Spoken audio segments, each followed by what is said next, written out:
तो बाबा भी बुक हो जाते हैं आजकल। तो बगल में ये करा दे कि बाबा ने इसको कराया तो कल कोई और बाबा को ले आएगा कि हम 20 लाख वाले बाबा को ले आएंगे। खैर, हमको तो पैसे से तुम क्या खरीदोगे और पैसे से क्या कथा कराओगे, और जो पैसे से कथा करे वो कथा भी कैसा करेगा। विद्या बेटी होती है और पुत्री को बेचते नहीं है, पुत्री को कभी बेचते नहीं है। जैसे माइक बुक किया, जैसे टेंट बुक किया, जैसे कैमरे बुक किए, वैसे बाबा भी बुक करके ले आए और सोच रहे हो ज्ञान मिलेगा। अहंकार इसी का है दुनिया में, यही अहंकार चल रहे हैं। उसने वो लाया तो हम इसको लाएंगे, सुनना नहीं है। प्रातःकाल उठ के रघुनाथा, मातु पिता गुरु ना वही माथा। और हमारे यहां क्या चल रहा है? प्रातःकाल उठ के अनाथा, मोबाइल में मार ही माथा। वहां प्रातःकाल उठ के रघुनाथा, मातु पिता गुरु ना वही माथा, और ये अनाथ सुबह सुबह उठ करके मोबाइल में ऐसे करके देखे, तो लाल लाल से आया हुआ है, उसमें लव यू आया हुआ है, थोड़ी देर में हेट यू आएगा, और शाम को आएगा आई किल यू। तुम्हारी बुद्धि हरी हो जाएगी। Love you, leave you, kill you, मरोगे ऐसे, पूरी जिंदगी मर रहे हो। मोबाइल में जिंदगी घुस गई है। मोबाइल अच्छी चीज है, उसमें अच्छी चीजें भी हैं, उसका प्रयोग करना सीखो। और गंदी तो इतनी है कि पूरी संस्कृति तुम्हारी खत्म हो जाए। इतनी न्यूडिटी है कि एक दिन में भारत का विनाश हो सकता है। तुम्हारे बच्चों के हाथ में, माँ अपने बच्चों को ठीक से पाल नहीं पाती तो मोबाइल हाथ में दे रही है। आप थोड़ी लज्जा करो, शर्म करो। अपने ही हाथों अपने बच्चों का गला घोंट रहे हो। और कितनी माताएं, महाराज जी अभी 2.5 साल का है, यूट्यूब खोल लेता है, हम कुछ और भी ना खोल ले, देख लेना, बुद्धि तुम्हारी हरी हो जाएगी कुछ दिन के बाद। यूट्यूब खोल ले रहा, और यूट्यूब खोल ले रहा। जिस समय में दादी और नानियों की कथा उसे सुने, एक ध्रुव था, एक प्रहलाद था, एक मीरा थी। राम जी को रावण ने ऐसे ऐसे बोला, राम जी ने अपनी सत्य नहीं छोड़ा, निष्ठा नहीं छोड़ी, रघुकुल रीत सदा चली आए। ये सुनने का जो उम्र था, वो कह रहे यूट्यूब खोल रहा है। कमाल है। स्पाइडरमैन खेल रहा है, खुद मैन बन नहीं पाया बढ़िया से जीवन में, जानवर बन जाएगा। स्पाइडरमैन देख रहा है, बैटमैन, स्पाइडरमैन, ऐसे नहीं होगा। अब तो भगवानों को भी कार्टून बना दिया। Hanuman ji cartoon show, Hanuman ji cartoon, cartoon तुम्हारा बाप। हनुमान जी कार्टून नहीं है, हनुमान जी महापुरुष हैं, हनुमान जी भगवान के अवतार हैं, साक्षात शिव हैं, कार्टून नहीं है। वो कार्टून हो गए हनुमान जी, हनुमाना कार्टून। भारतीयों की बुद्धि इतनी दूषित हो गई। रास लीला, जहां जीवात्मा और शिवात्मा का मिलन है, जीव और शिव के मिलन को महारास कहा जाता है, वहां गली मोहल्लों में अगर कोई बच्चे बच्ची कहीं चले गए, उनके अगर कुछ शारीरिक आकृतियां बिगड़ गई तो कहते हैं आजकल रासलीला चल रहा है। ये भारत की अवस्था है। अपने ग्रंथों का इतना अपमान, अपने ईश्वर का, अपने अवतारों का इतना अपमान, इतनी निर्लज्जता के साथ इसी समाज में लड़के लड़कियों के मिलन को रास लीला कहा जाता है। कभी रास सुना है? कभी रास की परिभाषा जानी है? ये डंडे उठा करके, डांडिया करके, और कहते हो महारास हो गया। कहां लिखा है डांडिया करके महारास करना? किस ग्रंथ में है बताओ मुझे। जागरण कर रहे हैं। कौन सी जागरण कर रहे हो भैया?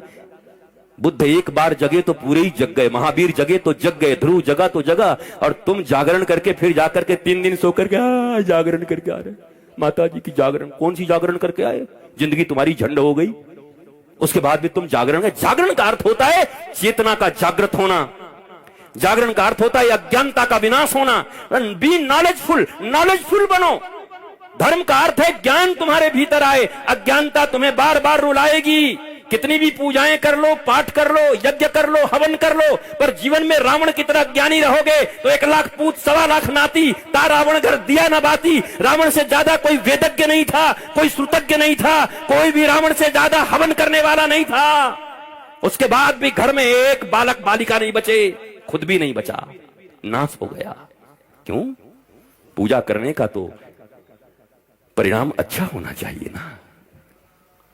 पर रावण को पूजा ले डूबी, रावण की उपासना ले डूबी उसे।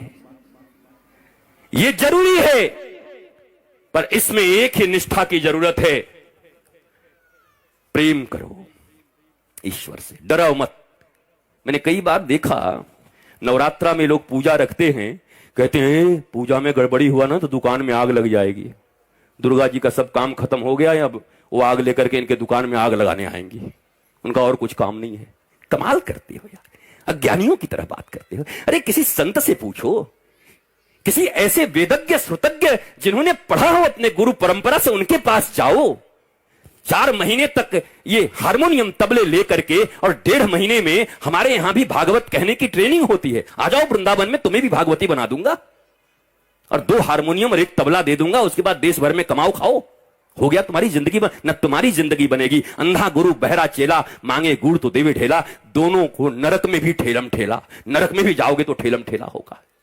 गुरु का अर्थ होता है ज्ञान, गुरु का अर्थ होता है जो तुम्हें अंधकार से प्रकाश की ओर ले जाए। गुरु का अर्थ होता है तुम्हारे भीतर में जिन प्रश्नों का उत्तर आज तक तुम्हें नहीं मिला, उन प्रश्नों को सहजता के साथ, मित्रता के साथ, हंसाते हुए, आनंदित करते हुए रसगुल्ले खिला के ज्ञान दे दे तुम्हें, फल खिला के ज्ञान दे दे तुम्हें। उनको सदगुरु कहते हैं। गुरु और सदगुरु में बड़ा अंतर है। गुरु का अर्थ इतना ही है जो तुम्हें मार्ग बता दे। मान लो अगर कोई बेरमो में आकर के पूछे भैया, अब कोई कह दे बाएं तरफ, तो गुरु तो वो भी हो गया, ठेका का रास्ता बता दिया।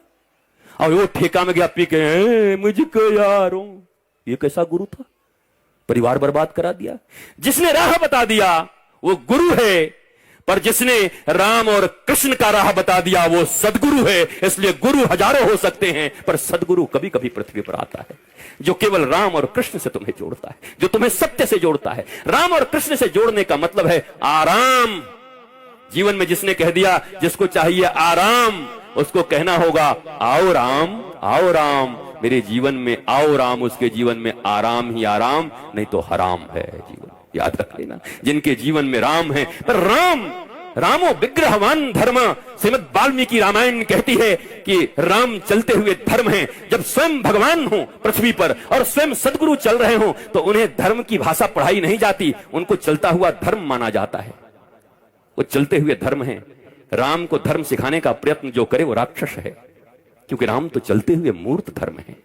इसलिए जब अर्जुन को समझ में नहीं आया, अर्जुन कंफ्यूजन में था, मैं क्या करूं, मैं लड़ूं कि नहीं लड़ूं, मेरे दादाजी हैं, मेरे गुरुजी हैं, मेरे फलाने जी हैं, मेरे अपने लोग हैं, मुझे नहीं लड़ना, मुझे नहीं जाना, मुझे धन के लिए लड़ाई नहीं करना। कृष्ण जी ने कहा तुम्हें करना पड़ेगा। आज के युग में ऐसा कोई मिले तो बोले बताओ, चेला इतना बढ़िया है, बेचारा लड़ना नहीं चाहता, ये गुरु बड़ा बेकार आदमी, ये लड़वा रहा है। कृष्णम वंदे जगत गुरु। अर्जुन लड़ना नहीं चाहता, कृष्ण कह रहे युद्ध करो। जबकि बाबाओं को माना जाता है कि भाई बाबा जी हैं तो आप शांति प्रदान करिए। हमारे कृष्ण ऐसे बाबा हैं, बोला युद्ध कर। वो अर्जुन समझता ही नहीं था कुछ भी दिखाए, क्योंकि अर्जुन की एक तकलीफ थी, वो ममेरे फुफेरे भाई थे तो ज्यादा समझता नहीं था, ज्यादा क्लोज हो गया था। अति परिचय अवज्ञात। कभी कभी जब अति परिचय हो जाता है ना, तो तुम महापुरुष को नहीं पहचान पाते, तुम भगवान को भी नहीं पहचान पाते, तुम गुरु को भी नहीं पहचान पाते। अति परिचय बड़ा तकलीफ भी दे देता है, पहचानता ही नहीं था। अंत में अर्जुन ने कहा एक बात बोलूं? बोला हाँ बोलो। बोला शिष्यस्ते हम साधिमाम त्वाम प्रपन्नम। न तुम भगवान बनो मेरे लिए, न तुम फुफेरे और मेरे भाई बनो, न मैं तुम्हारा जीजा बनो और तुम साले बनो। एक काम कर दो। क्या? बोला मैं तुम्हारा शिष्य बन जाता हूं, तुम गुरु बन जाओ कृष्ण। क्योंकि अगर मुझे समझना है तो गुरु के द्वारा ही समझना होगा। भगवान के रूप में मैं तुम्हारी बातें नहीं समझ पा रहा हूं। तब श्री कृष्ण ने अर्जुन को अपना शिष्य बनाया। गीता तो ये कहती है, तुमने तो पढ़ा है नहीं कभी। गीता में अर्जुन शिष्य बने और अंत में भगवान ने कह दिया सुन, तेरी समझ में बात नहीं आएगी, मैं समझाते जा रहा हूं तो उल्टा करते जा रहा है। अब एक अंतिम बात कह रहा हूं। बोला हाँ प्रभु, 3-4 बात मुझे समझ में नहीं आ रही, एक फाइनल बात बोलो, क्या मानना? गुरुजी एक बात जो कहोगे मान जाऊंगा, वचन दे रहा हूं। तो भगवान ने 18वें अध्याय में कहा सर्वधर्मान परित्यज्य माम एकम शरणम व्रज अहम त्वा सर्व पापेभ्यो मोक्षयिष्यामि मा शुचा। ऐ सुन, अब एक बात केवल सुन, सर्वधर्मान परित्यज्यम, जितने भी धर्म है दुनिया के, जितनी भी ड्यूटीज है, सबका परित्याग कर और मेरी शरण में आ। जिंदगी में कोई भी पाप तुझसे होने वाला होगा तो उस पाप से रक्षा का और तुझे आनंदित रखने का वचन तेरा गुरु श्री कृष्ण कृष्णम वंदे जगत गुरुम दे रहा है। और अर्जुन आकर के समर्पित हो गए, फिर पूछने की जरूरत ही नहीं पड़ी। समर्पण बड़ी चीज है। तुम समर्पण नहीं करते, तुम आधे अधूरे हो। इस दिल के टुकड़े 1000 हुए, कुछ यहां गिरा कुछ वहां गिरा। तुम किसी के हो ही नहीं, किसी के बनो तो अच्छे से।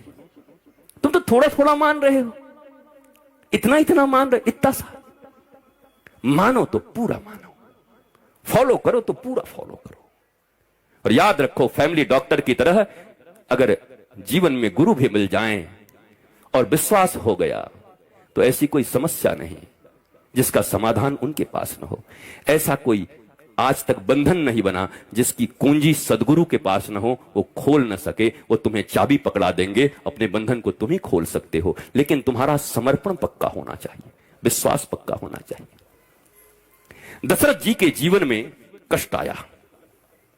सुनो, राम जी के पिताजी के जीवन में इतना बड़ा कष्ट आया। एक बार भूपति मन माही, भयउ गलानी मोरे सुत नाही। ग्लानी हो, इन्फीरियरिटी, ओ मैं बुढ़ा हो गया, मुझे पुत्र नहीं हुआ, मेरी जिंदगी बेकार हो गई। अब ध्यान देना बेरमो के लोगों, जब दशरथ जी के जीवन में दुख उपस्थित हुआ, कष्ट उपस्थित हुआ, तकलीफ आई, तो एक बार भूपति मन माही, भयो गलानी मोरे सुत नाही। तो क्या किए? मौसा घर गयो महिपाला, फूफा घर गयो महिपाला, दोस्त के घर में गयो महिपाला, मंत्री जी के घर में गयो महिपाला, मुख्यमंत्री के घर में गयो महिपाला। कहां गए? एक बार भूपति मन माही, भय गलानी मोरे सुत नाही। तो दुनिया में कोई याद नहीं आया। और दशरथ जी क्या किए? गुरु गृह गया तुरत माही पाला, गुरु गृह गया तुरत माही पाला। चरण लागी करे विनय विशाला, विनय विशाला, विनय विशाला, विनय विशाला। एक बार भूपति मन माही, भयो गलानी मोरे सुत नाही। यहाँ वहाँ कहीं गए नहीं महिपाला, गुरु गृह गया, गुरु गृह गया तुरत महिपाला, तुरत महिपाला। और हम कहाँ जाते हैं? क्यों छापड़िया? कुछ गड़बड़ी हो तो साले साहब को पुकारते हैं, साला बताएगा इनको। और गुरु कहां गए? अब राम जी को तो हम बहुत मानते हैं, राम जी हमारे प्राण हैं, और राम जी के पिताजी जो कर रहे हो तुम करने को राजी नहीं हो। उनके जीवन में ग्लानि उपस्थित हुई, कंफ्यूजन आया, तो उसको कंक्लूड करने के लिए अपने गुरु के द्वार पर गए। और गुरु जी ने कहा, धरहु धीर हुई है सुत, तू एक मांगने आए थे, 4 दे के भेजा। दोस्त के पास जाओगे तो पहले ही इतना रो देगा कि तुमको मन करेगा कि 10 रुपए इसको और दे दे, भले ही तुम उधार में हो। इतने चालू हो गए आजकल से। तुम्हारे जाने से पहले ऐसा रो देंगे, माँ का हार्ट अटैक आ गया, और माँ अंदर में बढ़िया रसगुल्ला खा रही है और समोसा, वो कह रहा हार्ट अटैक आ गया। वो आदमी भी सोचता, भाई रहने दे, तू ले ले 20 रुपए हमसे, नहीं चाहिए हमको। गुरु गृह गए तुरत महिपाला, जहां से सार्थक संवाद के द्वारा सार्थक हल मिले। अरे टेम्पररी इलाज से नहीं होगा, ये पेन किलर खाते खाते किडनियां खराब हो जाएंगी तुम्हारी। आज तो बहुत अच्छा लग रहा है, दवाइयां खा रहे हो, थोड़ा सा पेन हुआ, पेन किलर खा लिए, हो क्या रहा है अंदर में पता है? मरोगे पक्का, कोई बचाएगा नहीं। ये पेन आ कहां से रहा है? ये दर्द उठ कहां से रहा है? What is reason behind this? Cause क्या है? तो जो सदगुरु होते हैं वो कारण के ऊपर हमला करते हैं, कारण का निवारण करते हैं। किस कारण से इसके जीवन में दुख आया, उस कारण का निवारण करते हैं। ये दोस्त, ये मित्र, ये परिवार, ये रिश्तेदार, ये नातेदार, ये संसार, ये सब तुम्हें टेम्पररी रेमेडी देंगे, टेम्पररी रिलीफ दे सकते हैं। लेकिन अगर परमानेंट रिलीफ चाहिए, अगर निराकरण चाहिए, फिर जीवन में वो दुख दोबारा ना हो, वो ताप न सताए, तो किसी ज्ञानी सदगुरु के चरणों में जाना और पूछना, हे गुरुदेव भगवान, ऐसा दुख उपस्थित हुआ है, मुझे क्या करना चाहिए? और विश्वास रखना, उन्होंने जो कह दिया उस वचन पर और चल कर देखो। मैं आज भी इस भरे हुए पंडाल में कहता हूं, कोई भी ऐसा करके देखो, तुम्हारे जीवन की समस्या की। और ये कोई चमत्कार नहीं है, he is knowledgeful, he is living master. वो केवल दाढ़ी और चुंदी बढ़ा करके नहीं घूम रहे, वो भिक्षा करने के लिए नॉलेजफुल मास्टर, वेद वेदांत सिद्धांत, जिन्होंने इस शरीर के साइंस को भी जाना है और जिन्होंने आध्यात्मिक विज्ञान को भी जाना है, material science and spiritual science both, वो दोनों के मास्टर हैं। He is scientist, he is doctor. ये मत समझो बाबा जी आ गए हैं, बाबा जी आ गए हैं।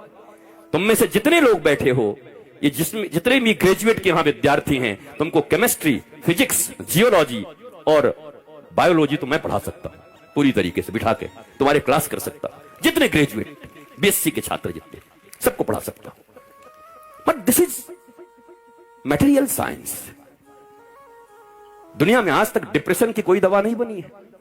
डिप्रेशन की जो भी दवा दी जाती है उसमें 70% अफीम होते हैं, तुम्हें सिर्फ सुलाया जाता है। आज तक माई का लाल कोई है नहीं जो डिप्रेशन का दवा बनाया है। तुम्हारे डिप्रेशन बढ़ते जाएंगे। इस दुनिया में डिप्रेशन और तनाव तभी दूर हो सकता है। सुनो, इस दुनिया में तनाव में वही हैं जो दो नाव पर हैं। जिन्होंने सदगुरु के एक नाव पर अपना कदम रख दिया, उनके जीवन में तनाव नहीं, आनंद होता है। उनके जीवन में राम होते हैं, आराम होता है, प्रेम होता है, शांति होती है, मस्ती होती है। और ये प्रयोग करो। अरे कॉलगेट का प्रयोग कर लिया, नहीं नहीं, रोज बिलबोर्ड्स पे प्रचार होते हैं, उसको खरीद लेते हो। एक बार सदगुरु भी खरीद लो ना।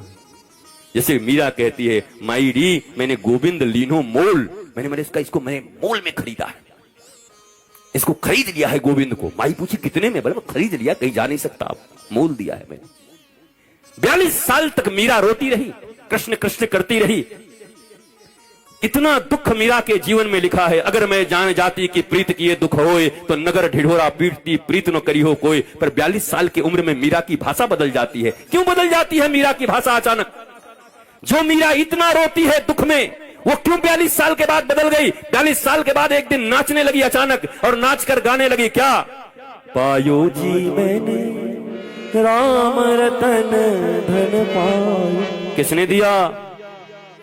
वस्तु अमोलक दिन मेरे सदगुरु, वस्तु अमोलक,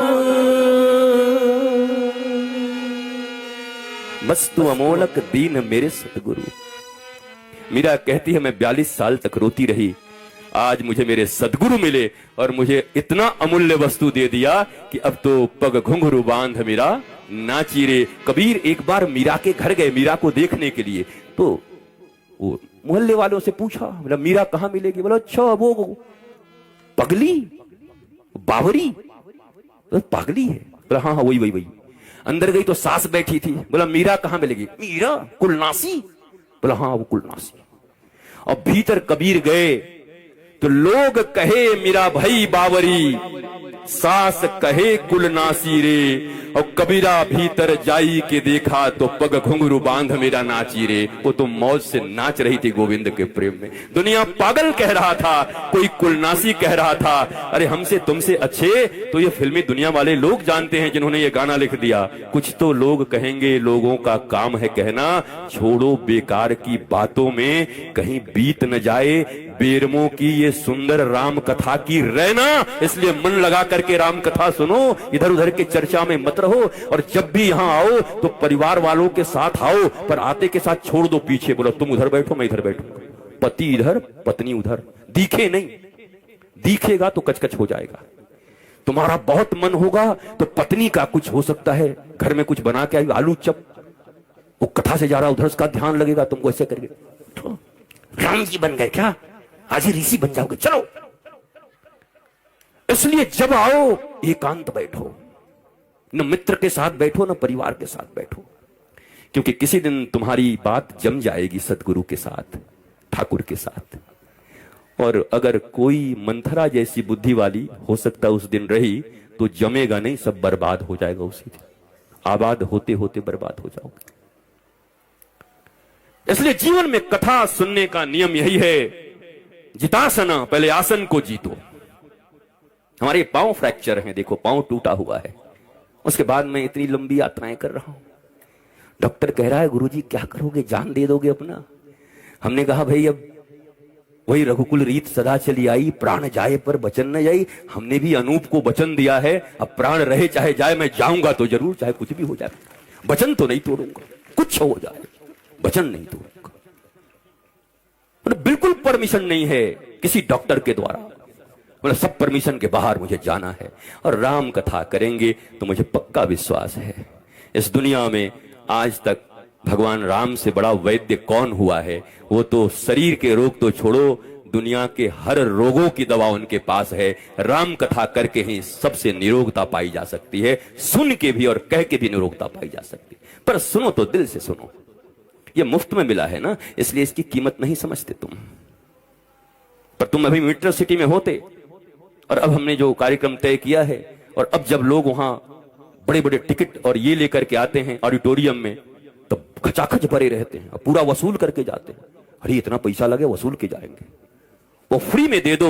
अच्छा ये बाबा जी हैं, हाँ ये जटा इनका ओरिजिनल है कि नकली है हो, और तेरे को इससे क्या मतलब भैया, हमारा असली है चाहे नकली हमारा है, भला है बुरा है जैसा भी है, मेरा पति मेरा देवता है, तुमको क्या लेना इस जटा से।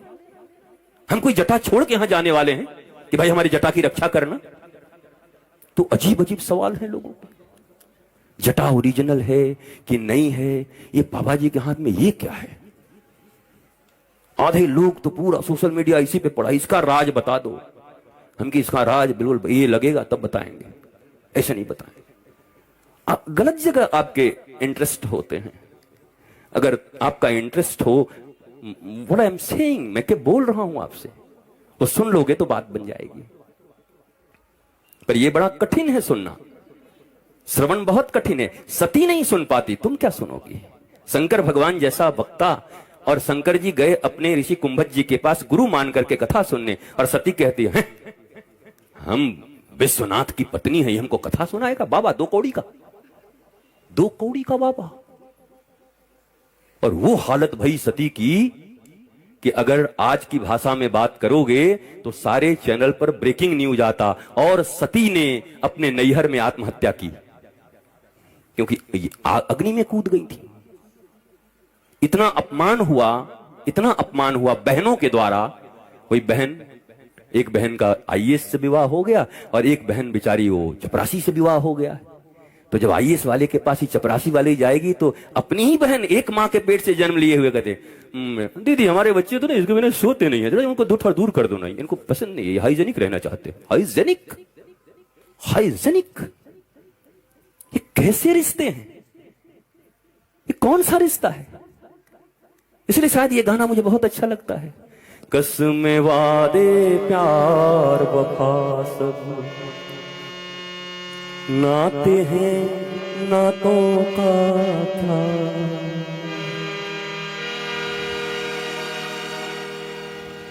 ये सब बातें हैं भैया, समय आने पे पता चलेगा, जगह मिलने पे पास दिखाया जाएगा, पास दिया जाएगा। एक बार टाइम तो आने दो, सब पास देंगे तुमको। इसलिए जीवन में अपनी प्रज्ञा को मजबूत रखो। एक तरफ रावण जैसा धनवान आदमी, जिसके कमोड भी महाराज सोने के हैं, सड़कें भी सोने की हैं, नालियां भी सोने के हैं, सोने के।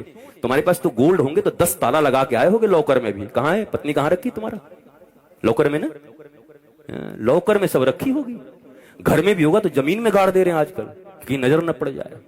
और उसका तो बेचारा जमीन ही सोना का था, पूरा का पूरा पिच के बदले में, कोलतार के बदले में सोना लगवा दिया सड़कों पर। इतना सोना था रावण के पास। और सुदामा के पास क्या था, अयाचिक वृत्ति, न मांगना न किसी से कुछ कहना, मिल जो है उसी में मौज है। और जब पत्नी ने जोर करके भेजा और अपने पर्यंग पर, सिंहासन पर बिठा करके श्री कृष्ण जैसे भगवान इत्र से और गुलाब जल से नहीं बल्कि अपने आंसुओं से उनका चरण धो दिए, क्या था सुदामा के पास। और जब जाने लगे तो जो पीतांबरी दिया था वो भी कह दिया भैया उतार के जाओ, पहनने के लिए दिया था, ले जाने के लिए थोड़ी दिया है, वो भी उतरवा लिया, अंगूठी भी उतरवा ली। एक बार सुदामा जी के मन में आया, आदमी तो बढ़िया है, सेवा तो बहुत करता है, खिलाया तो बहुत, देने लेने में कमजोर है थोड़ा।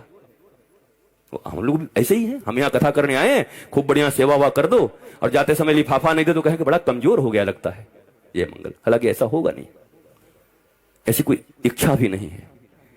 मेरे राजेंद्र ने मेरे बेटे के रूप में जीवन भर जब तक वो रहे, भारत के किसी कोने में मैं चला जाता तो मेरे बेटे की तरह खड़ा होकर के पहले फोन की घंटी घनघना जाती, बाबा जा रहे हैं, सब तैयारी करके रखो। ऐसा मुझे प्रेम करते मेरे राजेंद्र। आज मैं उनको याद करता हूं यहां से। ऐसा वीर सपूत मैंने नहीं देखा।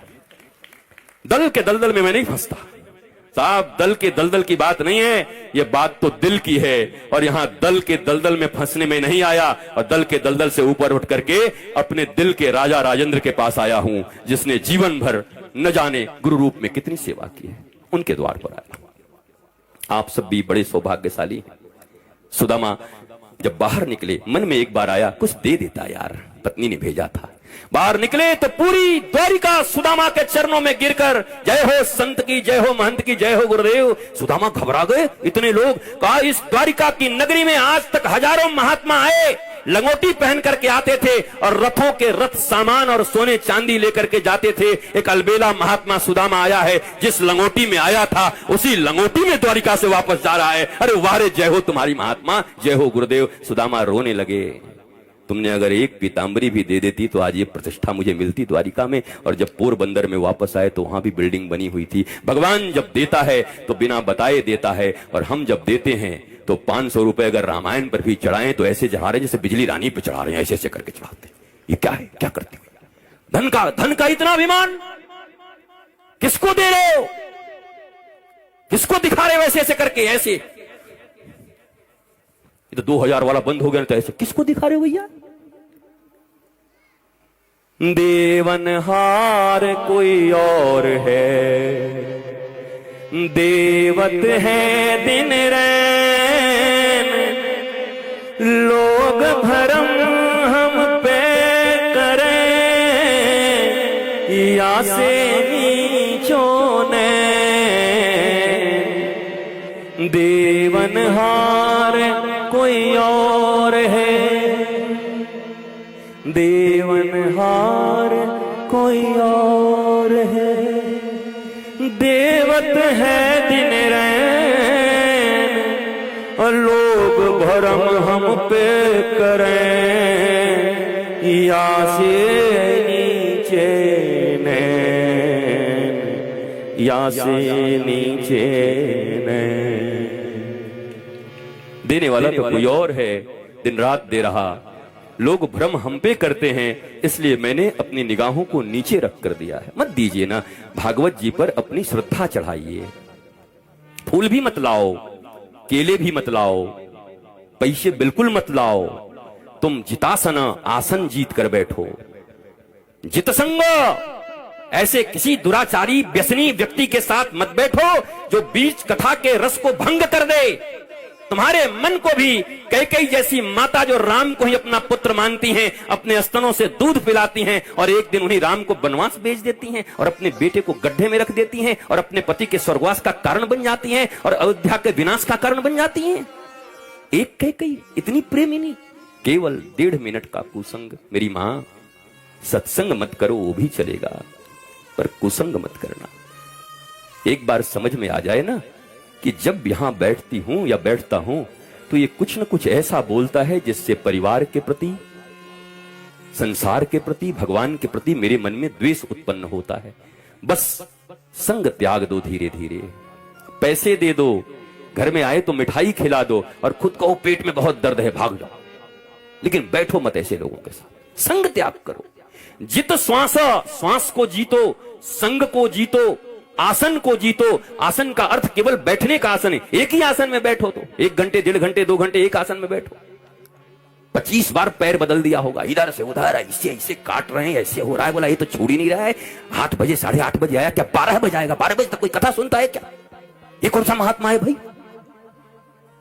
यही 12 बजे भी यहां पर कुछ और चलता रहे तो आंख निटोर कैसे। नई फिल्म है, हाँ अभी यहीं पे चला दो कोई बढ़िया सा फिल्म जो बिल्कुल आज रिलीज हुई हो, और एक जनता चली जाए, अपने पैसे से चाय खरीद के लाके कॉफी पी के देखेगी, नींद ना आ जाए, कोई सीन न छूट जाए। पर ये सब मुफ्त का है। और तुम्हें बुरा इसलिए लगता होगा कि मैंने प्रश्न पूछे हैं, और मैं प्रश्न तो इतने पूछूंगा कि तुम कृष्ण कृष्ण करने लगोगे कुछ दिन के बाद, कि बहुत प्रश्न पूछता है यार। सफल माता पिता का लक्षण है जिस दिन पुत्र तुम्हारे तस्वीरों को अपने हृदय में रख ले। राम लखन सीता मन बसिया। और कोई उससे पूछे कि तुम्हारे लिए सुपरस्टार कौन है, बोला my father is my superstar, मेरे पिता मेरे। और तुम्हारे लिए सुपरस्टार, बोला माई मॉम, मेरी मम्मी मेरे लिए सुपरस्टार। तो समझ लो भारत बदल गया, 16 संस्कार जग गए। जब तुम्हारा बच्चा ही तुमको नहीं मानता सुपरस्टार, तो तुम दुनिया में कैसे सफल कहे जाओगे? तुम सबसे ज्यादा असफल हो इस दुनिया में। ध्यान दो, जो हो चुके हो अब कोई रास्ता नहीं है, तुम आनंद से जियो। पर जिनके पास चांस हैं, तुम माता पिता बनोगे। अभी से सुन लो मेरे प्यारे बच्चों, तुम भी कभी माता पिता बनोगे तो प्रारंभ से अपने बच्चों को ऐसी संस्कृति देना, ऐसा संस्कार देना कि माता पिता गुरु और राष्ट्र का सेवक निकले, पूरे राष्ट्र की सेवा करे, माता पिता प्रसन्न रहें, समाज उससे प्रसन्न रहे। और ये सब तुम्हारे हाथ में, तुम बना सकते हो। नहीं तो ये अंधी दौड़ चलती रहेगी, कहीं तो कोई तो रोकेगा, कहीं से तो नई शुरुआत होगी। राम कथा का इतना ही मर्म है, राम कथा की मीमांसा यही है, और राम कथा का हेतु भी यही है। और राम कथा तुम हमसे ज्यादा जानते हो और एक एक चौपाई जानते हो। भारत के हर व्यक्ति तुलसीदास जी ने इतना सहज कर दिया, सभी जानते हैं, पर उसके मर्म को न समझा। मेरे गुरुदेव सदा कहा करते, धर्म न जाने, मर्म न जाने और धर्म बखाने। मर्म को जानता नहीं और धर्म का व्याख्यान दे रहा है। तो इसलिए मैं हाथ जोड़कर आप सबसे निवेदन करूंगा, कल और परसों 2 दिन और ऐसे बैठोगे तो कौन करेगा? ऐसे जमाजम भरे रहो, आनंदित रहो, ऐसे स्टैंड बाई होकर के बैठे रहो कि आज तो पूरा कथा पी करके जाऊंगा यहां से। एक दिन न खाऊंगा तो चलेगा, एक दिन 2 घंटे कम सोऊंगा, कम दिन नहीं सोए हो, पता नहीं कौन कौन से कर्म में तो सोए नहीं हो, कौन कौन से कर्म करने के लिए तो रात रात भर जगे हो, कहां कहां भागे हो। अभी कोई बता दे कि 2.5 घंटे कथा सुनने के बाद कथा के बीच में ही 5-5 करोड़ का चेक मिलेगा, पर बीच में मिलेगा जिसका ध्यान लगा रहेगा। मजाल है कि किसी का ध्यान हट जाए, सब 4-4 आंख लेके इसे देखेंगे। देखिए टीवी का कैमरा चलाइए, मेरा आंख देखिए, एकदम ध्यान से देखेंगे। पाप बड़ा ना भैया, सबसे बड़ा रुपया, ताता थैया, ताता थैया। भगवान से भी बड़ा जब वही है तो भगवान की कथा क्यों सुनने आए हो? तो जाओ ना किसी रुपया का कथा सुनो, और रुपया भगवान का पीछे चित्र लगे, बोलो रुपया भगवान की, रुपया महाराज की, रुपया बाबा की, वहां जाओ ना, यहां क्या है? ध्यान देना, लक्ष्मी वही टिकती हैं जहां नारायण रहते हैं। लक्ष्मी बहुत चंचला है, कभी किसी के पास नहीं रही, पर एक जगह वो अचंचल है। कहां? बोला क्षीर समुद्र में। जब भगवान सोए रहते हैं तो लक्ष्मी दोनों पांव को लेकर के अचंचल होकर, एकदम स्थिर होकर चरण चापन करती रहती है। लक्ष्मी का वाहन क्या है? अगर बिना नारायण के बुलाओगे तो लक्ष्मी अपने वाहन से आएगी, वो तो चंचला है, नारायण के पास चली जाएगी, वाहन छोड़ जाएगी। और ज्यादातर लोगों की हालत वही है, लक्ष्मी वाहन हो गए। अब हम सीधा नहीं बोल सकते आपको, अब लक्ष्मी वाहन क्या होता है समझ लो। क्या है बोलो, अपने मुंह से बोलो, जोर से बोलो। उल्लू? हाँ आपने कहा, मैंने नहीं कहा। तो लक्ष्मी का वाहन है वो आउल। वो जब अकेले आती हैं तो मनुष्य के बुद्धि पर अपने वाहन को छोड़ करके खुद नारायण के पास चली जाते हैं, और आदमी को फिर कुछ दिखाई नहीं पड़ता। सबको दिन में दिखाई पड़ता है, उसको रात में दिखाई पड़ता है, मतलब उसकी चाल उल्टी हो जाती है। ऐसे लोग जिनके पास धर्म सम्मत धन नहीं है, धर्म अर्थ काम मोक्ष ये चतुर्विध पुरुषार्थ हैं सनातन धर्म के, लेकिन अब क्या हो गया? धर्म गायब हो गया, मोक्ष गायब हो गया, केवल अर्थ और काम, डिजायर्स, इच्छाएं, वासना और केवल पैसे, ये 2 चीजें हैं। याद रखना, गंगा जी की आरती होती है कब तक? गंगा जब तक अपने किनारों में बहती हैं। कभी काशी चले जाओ, गंगा जी में जब बाढ़ आती है और लोगों के घरों में घुस जाती हैं, तो वही गृहिणियां उनको झाड़ू मार के बाहर निकालती हैं। एक बाबा जी ने पूछा, गंगा जी को झाड़ू मार रही है, पाप कर रही है? बोला तो गंगा जी घरे में घुसी हैं तो क्या इनकी आरती करब, झाड़ू मारो। घर में क्यों घुस गई? जब दोनों किरानों के बीच गंगा जी रहती हैं तो सारी दुनिया उनकी आरती करती है, पर जब अपनी मर्यादा को गंगा जी भी तोड़ देती हैं तो लोग झाड़ू मारकर बाहर निकालना चाहते हैं। तो ये धर्म, अर्थ, काम और मोक्ष, ये धर्म और मोक्ष दोनों किनारे हैं। अर्थ और कामना की नदी इन दोनों किनारों के बीच बहती रहे तो तुम पूजे जाओगे। और अगर ये मर्यादा धर्म और मोक्ष का टूट गया, केवल कामना और पैसा रह गया, तो झाड़ू मारकर इस संसार से एक दिन निकाल दिए जाओगे। कहीं कोई प्रतिष्ठा नहीं होगी, वहां भी कोई प्रतिष्ठा नहीं मिलेगी। इसलिए दो किनारों के बीच चलना, धर्म और मोक्ष के बीच में अर्थ भी जरूरी है। आप माया त्यागने को बोलते हैं, मत त्यागो माया, हेलीकॉप्टर खरीदो हम तो कह रहे हैं, ताकि त्यागोगे। राम जी पुष्पक विमान पर चलते थे, हम क्यों कहेंगे तुम माया त्यागो। माया त्यागने का अर्थ धन से कोई उसका अर्थ नहीं है, आसक्ति नहीं होनी चाहिए। जो कुछ है उसका सदुपयोग करिए। चला गया तो राम जी का है, आ गया तो राम जी का प्रसाद है। ऐसी दिव्य संतोष की भावना हो तो सुदामा की तरह रहते हुए भी मस्त रह सकते हो, और नहीं तो रावण की तरह होकर के भी रोज रोते रहोगे। सोना भी होगा पर रोते रहोगे और लोगों को रुलाते रहोगे। यही है राम कथा। आज तो भूमिका बनाने की तैयारी कर रहा हूं। भूमिका न बने तो कथा कहने में बड़ी तकलीफ होती है। वक्ता की भूमिका कुछ और हो और श्रोता किसी और भूमि पर बैठा हो तो नहीं हो सकता। जब हवाई जहाज में तुम कभी चढ़ते होगे तो देखते होगे तुम्हारी ये दामोदर नदी, ये गंगा नदी जहां से गुजरते होगे तो छोटी छोटी नालियों की तरह लगती है ऊपर से, और नीचे जब कोई छोटा बच्चा जो कभी हवाई जहाज पर नहीं चढ़ा, नदी के किनारे होकर चिड़िया चिड़िया जा रहा है, चिड़िया बोला चिड़िया नहीं, उसमें 500 लोग बैठे हैं, हमको मूर्ख बना रहा है, इतना बड़ा उसमें 500 लोग कैसे बैठेंगे। देखो ये बच्चा भी देख रहा है उसको चिड़िया की तरह, पर वो चिड़िया की तरह है नहीं, उसमें कितने लोग बैठे, वो कितना विशाल है। और ऊपर जो पहली बार चढ़ा है और नीचे गंगा जी को नाली कह रहा है, वो ऊपर है, उस तल पर खड़ा नहीं है। दूरी के कारण गंगा जी नाली दिखाई पड़ रही हैं, और दूरी के कारण इसको इतना बड़ा जहाज चिड़िया दिखाई पड़ रहा है। गुरुदेव के दिए आसन पर जिस दिन बैठ जाओगे उस दिन तुम्हें भी भगवान का साक्षात दर्शन हो जाएगा, और नहीं तो तुम भी पता नहीं कितने कितने मिजरेबल लाइफ जियोगे, कितनी कितनी कंफ्यूजन होगी। नहीं जी हम सत्य बोलते हैं, हमने देखा। तुम्हारी आंखें सत्य नहीं देखती, चमड़े की आंखें, ज्ञान देखता है। शंकर जी के तीसरे नेत्र किसको कहते हैं? ये ज्ञान नेत्र है। केवल शिव जी के पास 3 नेत्र नहीं है, तुम भी शिव जी की संतान हो। हम ब्रह्मास्मि शिवोहम शिवोहम, सनातन धर्म इसकी उद्घोषणा करता है। तुम्हारे तीसरे नेत्र कहां है?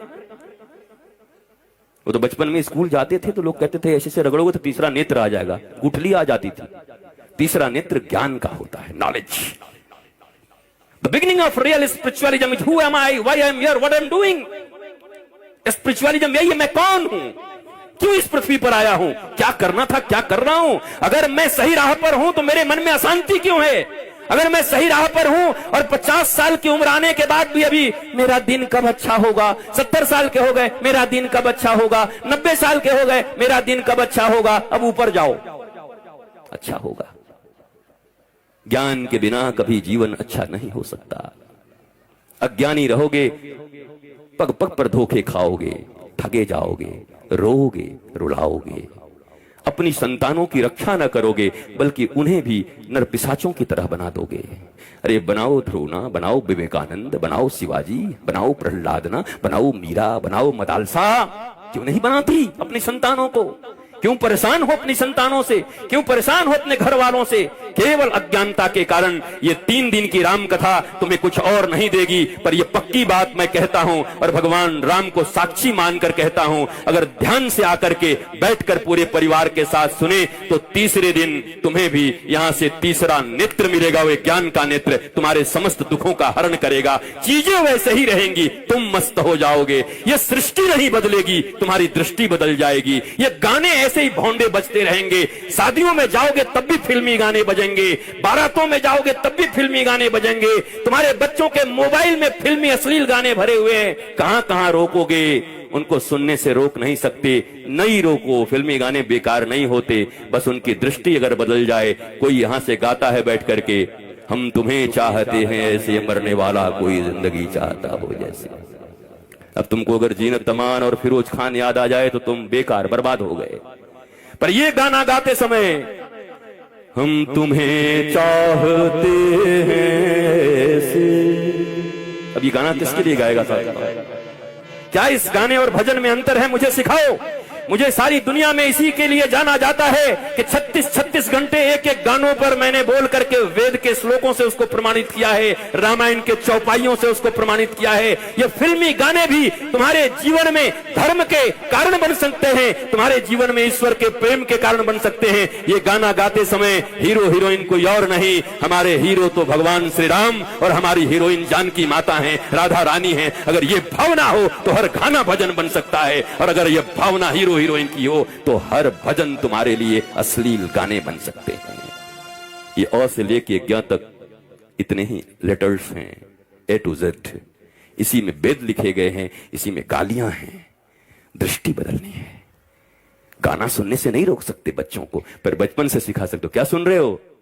बोले हमको हमें से चुरा लो। बोला हाँ, यही बात अर्जुन ने कृष्ण से कहा था। बेटा, दुर्योधन गया था सेना चुराने और अर्जुन ने कहा था तुमको तुम ही से चुरा लूं। हे कृष्ण, मैं तुम्हारे पास तुमको लेने आया हूं। अच्छा मम्मी? हाँ बेटा, इस गाने का यही अर्थ है। जब बेटा बड़ा भी होगा तो सोचेगा ये गाना मेरी माँ ने कहा है भगवान श्री कृष्ण के लिए गाया जाता है, ये भजन बन जाएगा तुम्हारे बच्चे के लिए। तुम्हारे बच्चों की दृष्टि बदल जाएगी। ये तरीके हैं, ये ट्रिक्स हैं, the tricks of blissful life. शायद इसीलिए मुझे जाना जाता है, इतने लोगों ने शायद फॉलो करके पूरी दुनिया में इसीलिए सुना है कि ये कथा को भी जीवन के आनंद के ट्रिक्स को दे करके कहते हैं कि तुम्हारे जीवन में छोटी छोटी बातों से परिवर्तन कैसे आ सकता है। कथाओं से परिवर्तन होता है, पर सुनने वाला भी ईमानदार और कहने वाला भी ईमानदार होना चाहिए। बाबा की निगाहों में थैली दिखाई पड़ रही हो, कितना माल मिलेगा, और चेला दिख रहा है कि जब बाबा को जाते जाते एक बार पकड़ लूं, गिरे चाहे दूसरा टांग भी टूट जाए पर छू जरूर दूंगा इसको। एक तो गया, दूसरा आज तो चला ही गया था, मुझे ले गया था वो तात्री जगह है ना, तात्री में। एक बार तो मैं गया, हे भगवान, इतनी दुनिया से बच के आया, क्या झारखंड ही में खत्म हो जाऊंगा? हजारों लोगों ने ऐसा घेरा और एक पांव तो मेरा ऐसे ही गया। मैंने ऐसे ऊपर ठाकुर जी को देखा कि ये पांव हमारा राम मंदिर का जिस दिन शिलान्यास था, हम पूरा शिलान्यास किए, सब रहे, पूरे कार्यक्रम में रहे, दर्शन करके अंदर से आए और बाहर निकले और खड़ाऊ हमारी ऐसे मुड़ गई। तो एक एंकल का एक थोड़ा सा वो बोन जो है फ्रैक्चर हो गया। तो हमने कहा एक तो ले गए अयोध्या में, और आज हम इतनी प्रसन्नता से झारखंड में दूसरा भी ले जाओगे, लेकिन बच गए वहां। तो आप ऐसा मत करना, टांग मत पकड़ना, हम जो कहें उसको पकड़ लो। अगर गुरु की, देखो गुरु और शिष्य का सबसे प्यारा रिश्ता क्या है? गुरु के तन का ख्याल, गुरु अपने शरीर का ख्याल नहीं रखते, उनको कोई वो मौज में रहते हैं। वो जितना दिन रहे न रहे, कोई महात्मा अपने शरीर का ख्याल नहीं रखता। गुरु अपने तन का ख्याल नहीं रखता, शिष्य अपने मन का ख्याल नहीं रखता। दोनों के बीच एक एग्रीमेंट हुआ है, गुरु अपने शिष्य अपने गुरु के तन का ख्याल रखेगा कि ये कैसे स्वस्थ रहें, और गुरु तुम्हारे बिगड़े मन का ख्याल रखेगा, उसी मन से मनमोहन को मिला देगा, उसी मन से तुम्हें एक दिन राम को मिला देगा। ये एग्रीमेंट है, इसलिए टांग मत खींचना हमारी, कुछ भी करना। मस्त रहिए, स्वस्थ रहिए। आज यहीं पर विश्राम देता हूं, कल हम सब पुनः यहीं पर मिलेंगे, लेकिन जितने बजे समय है उतने ही बजे। और अगर आपको समय घटाना बढ़ाना तो हमसे मांग लो, यहीं पर फिक्स कर लो। रोटी वोटी बना के आओगे तब बैठोगे, बताओ, हमें कोई दिक्कत नहीं। हमें कहा करना, मतलब टांग ऐसे टूटो भाई, हम यहां बैठे चाहे वहां बैठे, एक ही जगह बात है। जब आई गए तो ये बैठ लो, कहा करना। तो ऐसा समय रखिए कि आप आइए, दिव्यता के साथ बैठिए, और जब आइए तो कीर्ति की और तन की सुधि भूल कर बैठिए। न अपना नाम याद रहे, बस ऐसे मानो रोम रोम कान बन गए हों, सबसे सुनना है बस। जैसे गोपियों के रोम रोम कृष्ण बन गए हैं, वैसे हर रोम हमारे कान बन जाएं, हमें सुनना है, बस सुनना है। और ये श्रवण आपकी जिंदगी में परिवर्तन लाएगा। मेरी माँ, मेरे भाई बहन, जो भी आप बैठे हो, पक्की बात समझो, आपके जीवन में परिवर्तन आएगा ही आएगा। और मैं बार बार इसलिए कह रहा हूं कि मैं भगवान राम और अपने गुरु की सौगंध लेकर कह रहा हूं, मैं निश्चल और ममता रहित और मोह रहित होकर के निश्चल भावना से आपकी सेवा करने आया हूं, आप भी निश्चल भाव से बैठ जाओ तो काम बन जाएगा दोनों का, और नहीं तो हमारा आना बेकार हो जाएगा। हम देखो भागे आए हैं, और ऐसा नहीं है कि हमारे पास बस फिर वही बात है, वो वचन जो है वो वचन का पालन है। अब आप बाई प्रोडक्ट हो, फायदा लेना है तो ले लो, नहीं तो हम तो 3 दिन के लिए बंधे हुए हैं, हमारे में तो लगी गई है। बाबा हाँ हम आपके बेटे हैं, हम के हाँ बेटा, बांध तो दिया 3 दिन और खुद गायब हो गया, बताओ। बाबा यहाँ बेटा गायब। मस्त रहिए, स्वस्थ रहिए, आनंदित रहिए। एक पंक्ति मेरे साथ बोलिए, जरा मुस्कुराइए। कितनों के चेहरे पे रात के भी 12 बजने वाले हैं कुछ देर में, और चेहरे पे भी 12 बजे। मुस्कुराओ यार, थोड़े मुस्कुराइए, खुश होइए, राम कथा में आए। जरा मुस्कुराइए, मंथरा को दूर भगाइए, और मंथरा न भागे तो खुद भाग जाइए, और मंथरा का असर पड़ गया हो तो सदगुरु की कथा में आ जाइए, मंथरा फिर छू मंतर हो जाएगी। ये हमेशा याद रखना, रोज रोज इसको बोलना। जरा मुस्कुराइए, आप बोलो मंथरा को दूर भगाइए, बोलो।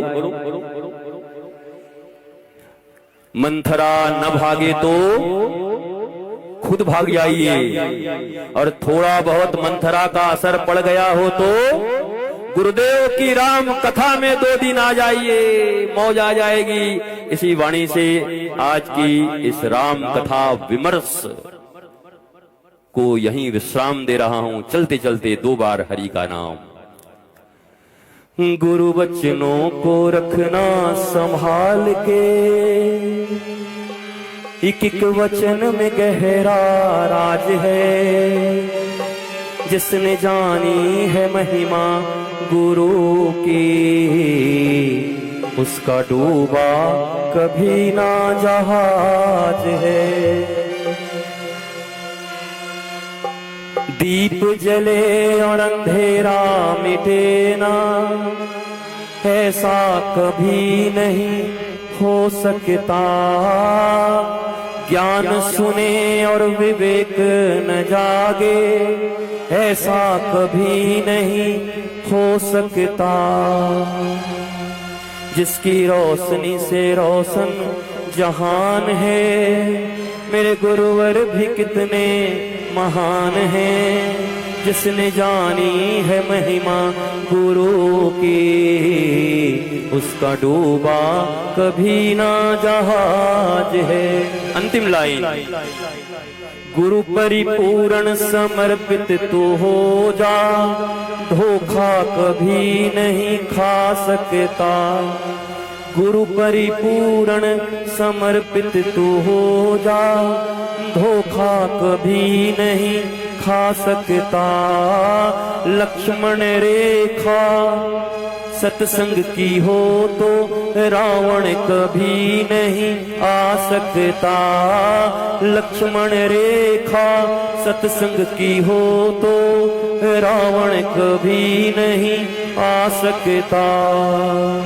अब तो होता ये हर पल आभास है, मेरे गुरुवर सदा ही मेरे साथ हैं। जिसने जानी है महिमा गुरु की, उसका डूबा कभी ना जहाज है। गुरु वचनों को रखना संभाल के, एक एक वचन में गहरा राज है। जिसने जानी है महिमा गुरु की, उसका डूबा कभी ना जहाज है। सियावर रामचंद्र भगवान की, राधा गोविंद भगवान की। नमः पार्वती पतये, हर हर महादेव।